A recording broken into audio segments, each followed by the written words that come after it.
Okay, here we are, Matthew Russell Lee, Inner City Press, here at the Southern District of New York Courthouse.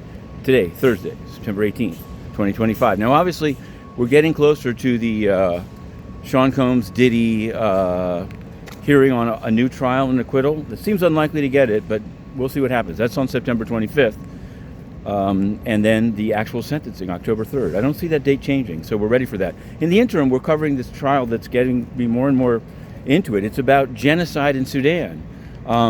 And of course, it goes back some years. The defendant is BNP Paribas. And yesterday it emerged that they were paying, according to their own staffer, a stipend of some $60 million a month to become the loan correspondent bank of the entire government of Sudan as it sold oil.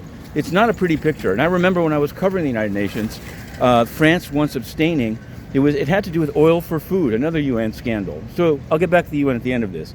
So we're covering that trial closely. Meanwhile, yesterday, Judge Kaplan of the SDNY issued a preliminary injunction about the use of holding rooms in 26 Federal Plaza, just the other side of the courthouse, saying the minimum of 50 square feet, talking about sleeping mats, the cleaning, interpreters, legal calls, warnings. So the PI is in place. I haven't seen any appeal of it yet either. Meanwhile, in the MAG court, a mystery was solved.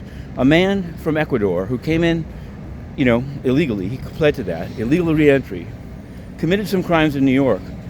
He pled guilty and will be deported, but they went out of their way in the federal MAG court to have him allocute to a judicial order of removal only to Ecuador. So it seems that this threat of being sent to third-party countries is focusing the mind. He had a good federal defender and a good one. So this was the best deal he could get, and he said thanks. Maybe he'll be deported faster than if he were to either to contest it or just go through the state system. I'm not sure. There are 6 cases like that, so we're all over it and covering it extremely closely. As we turn the corner onto Wall Street, we're turning to all things financial because we've previously reported, first, in the merger world, PNC, 8 days after they announced their proposal to buy First Bank, which we've already commented on because PNC is, well, you can find that online. But they've already applied to the Fed, and I believe we have a copy of the application. So we're going to be taking a closer look at that and probably filing a FOIA appeal. Meanwhile, another regional bank, Truist loves the FDIC eliminating all public notice of branch openings. They love it. They wrote in and said, we support it and you should even go further. So take a look at that. We hope to have more on this because we think it's a proposal. There may be a lot of lawless things going on, but that is a lawless one that is indefensible.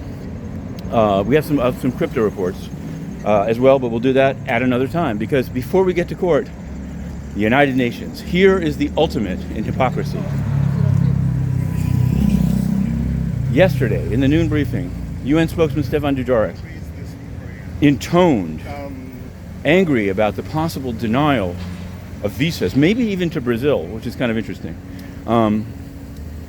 As to visas, he said as follows, that the host country agreement between the United States and the United Nations requires the U.S. to allow in not just diplomats of countries, not just any UN staffer that they hire, many of whom bought their jobs, but any journalist accredited by the UN must be allowed into the United Nations. Now, here's the irony. I have nothing, seems fine, except when you're there, you find that half the accredited journalists are not journalists at all.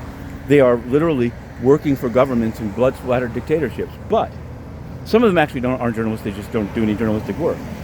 But the irony, the hypocrisy of the UN saying that the U.S. must allow in any dictator propagandist that they accredit as a journalist, but that the UN sitting in New York has no responsibility to live up to the First Amendment or Article 19 or just general principles of content-neutral press freedom.